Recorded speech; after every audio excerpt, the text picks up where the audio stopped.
Je vous présente mes respects, mademoiselle. Mon nom est Thomas Certilange et je suis, entre autres, passionné de Cyrano de Bergerac. J'ai beaucoup de passion. J'ai Tintin aussi, j'ai ma famille, j'ai la vie, mais j'ai Cyrano qui m'accompagne depuis quasiment mon adolescence, pour ne pas dire mon enfance. Je sais que j'ai ouvert un premier livre de Cyrano, j'avais 7 ans, que je l'avais offert à mon frère. Et puis ensuite, ayant un passé de comédien, forcément tout comédien plonge un jour ou l'autre dans Cyrano, que je n'ai jamais joué, mais qui m'a passionné. Et quand on commence à s'intéresser au Cyrano de la pièce de Rostand, on se demande d'où vient l'inspiration de Rostand, donc on remonte aux sources et on remonte jusqu'au vrai Cyrano, qui était un poète, un philosophe, un libertin au sens de libre penseur du XVIIe siècle.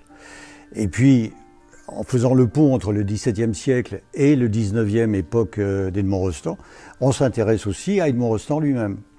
Donc c'est un tout, c'est d'ailleurs pour ça que l'exposition parle du vrai Cyrano du XVIIe siècle, d'Edmond Rostand, et puis ensuite du succès phénoménal qu'a eu la pièce à travers le monde, puisque depuis plus de 100 ans maintenant, elle a été créée en 1897, depuis 100 ans, il y a une jolie histoire, on dit que tous les soirs, quelque part dans le monde, le rideau d'un théâtre se lève sur Cyrano de Bergerac.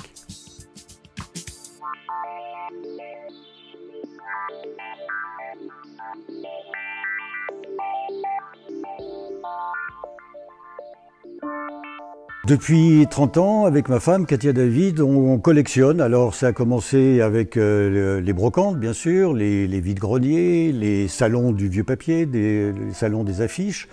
Et puis quand l'ère d'Internet est venue, on a, bien sûr, sur les sites notamment comme eBay, ce qui m'a permis d'internationaliser la collection en récupérant des affiches ou des programmes de Chine, des États-Unis, de Russie, d'un peu d'Australie, un peu partout dans le monde.